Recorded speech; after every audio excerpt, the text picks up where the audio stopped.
આપણે નાખી દીધું છે તેલ. એમાં આપણે જીરાનો વઘાર કરીશું.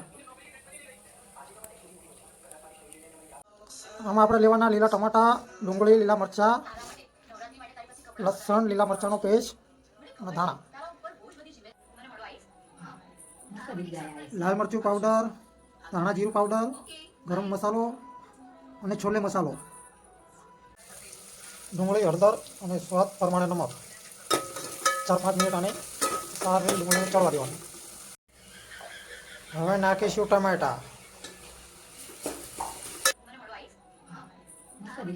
લાલ મરચું પાવડર, ધાણા જીરું પાવડર, ગરમ મસાલો અને છોલે મસાલો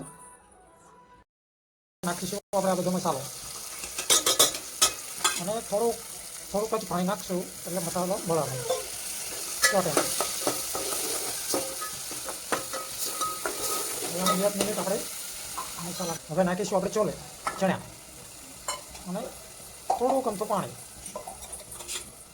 હવે 5 મિનિટ અને સરસ રીતે ચડવા દો એટલે આપણું શાક રેડી.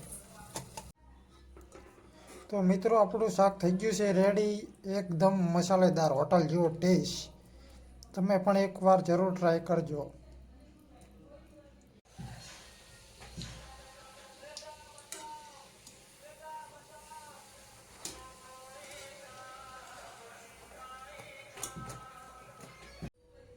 આપણી છોલે પૂરીની ડીશ થઈ ગઈ છે એકદમ તૈયાર મિત્રો.